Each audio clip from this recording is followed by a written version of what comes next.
বাড়িতে প্রাইভেট পড়ার সময় সাপের ছোবলে মৃত্যু হলো 7 বছরের এক শিশুর। ঘটনায় শোকের ছায়া নেমে এসেছে পরিবারের বুকে। ঘটনাটি ঘটেছে মাথাভাঙা 2 ব্লকের বড় শোলমারি গ্রাম পঞ্চায়েতের আশ্রমপাড়া এলাকায়। এদিন সকালবেলায় বাড়িতে ঘরে বিছানায় বসেই প্রাইভেট পড়ছিল খুদে ঈশান সরকার। পড়ার সময় ঈশান তার একটি পা বিছানার নিচে পা দুলাচ্ছিল এবং মন দিয়ে বই পড়ছিল। নিয়তির কি পরিহাস কে জানে, বিছানার নিচে রয়েছিল একটি বিষধর সাপ। ঠিক ওই সময়ে বিষধর সাপটি ছোবল মারে ঈশানের পায়ে।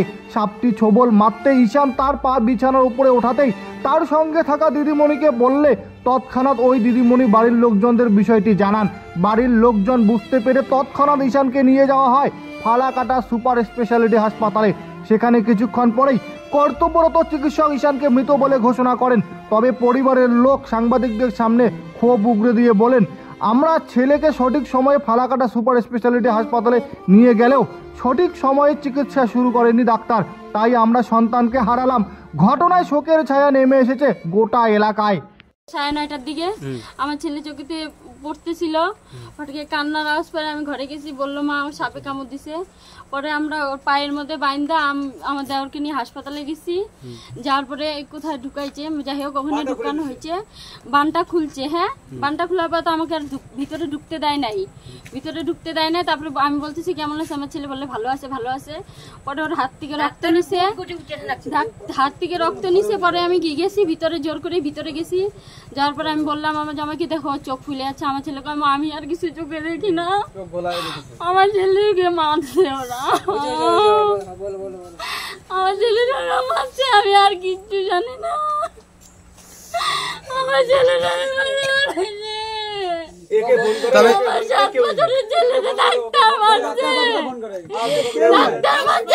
একজন বললো যে ডাক্তার ঢুকছে ভিতরে, একজন বললো ডাক্তার ভিতরে ঢুকছে। আমি জিজ্ঞেস করছি ওই ডাক্তার দেখে আবার বসা কয়েকে আবার ডাক্তার ঢুকছে, কোনো ডাক্তারের কোনো ঠিক নাই। আমার ছেলেকে ওরা মারছে, আমার 7 বছরের ছেলে।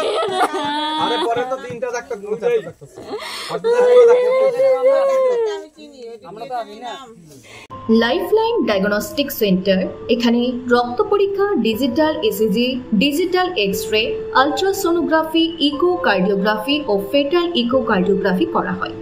এছাড়াও বাড়ি থেকে রক্তের নমুনা সংগ্রহ করা হয়। আমাদের ঠিকানা ধূপগুড়ি ডাউকিমারি রোড, নেতাজি পাড়া, বন্ধন ব্যাংকের পাশে।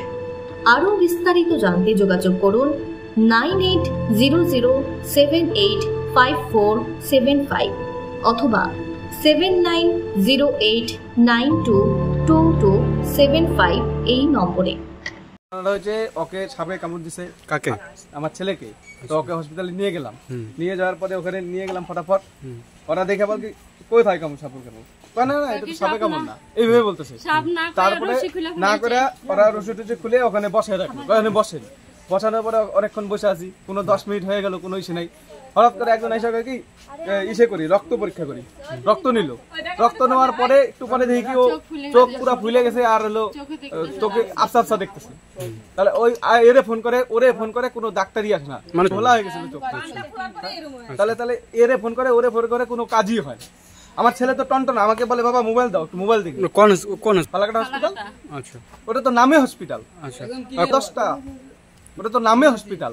ভালো ছেলে নিয়ে গেলাম আমি, আমাকে বলতেছে বাবা মোবাইলটা দাও, মোবাইল গেম খেলি। তারপরে ওই হসপিটালে এরকম হয়ে গেল। ওটা হসপিটাল, এত বড় হসপিটাল নাকি? আচ্ছা, লোক দেখা বলে যে এটা সাপে কামড়, ওখানে কি আর কি শুরু করছে? ছেলে তো বাড়িতে পড়তে বসছিল, চোখের নিচে পাটা একটু এরকম করছে, তখন কামড় দিয়ে দিচ্ছে। ও তো আর বুঝে নাই যে এটা সাপ। তারপরে বললো যে বাড়িতে কি হয়েছে। আচ্ছা, কতক্ষণ পরে নিয়ে যাওয়া হয়েছে? আরে যাইতে যতক্ষণ টাইম লাগে, এখান থেকে কতক্ষণ টাইম লাগে যাইতে, ওই টাইমটা হয়তো মোটামুটি 20 মিনিট ও নিছে। তো এইটুক টাইমের মধ্যে কি হয়ে যায়? ছেলে আমার টনটনা, আমি কোলে নিয়ে দিলাম, বলে বাবা আবার এরকম ব্যথা হয়েছে। পরে নিয়ে বেডে দিলাম। আচ্ছা, হসপিটাল মিনিট পাক্কা 10 মিনিট ওখানে বসে রাখি। কি বলছে? বেডে 10 মিনিট বেডে বসে রাখি। কি নাম আপনার? আপনার কি নাম? ইন্দ্রজিৎ সরকার। যিনি মারা গেছে আপনার? আমার ছেলে। কত বয়স? বয়স হলো 7 বছর। হয় না, এখন হবে, যাই হোক 7 বছর। সরকার। ঈশান সরকার।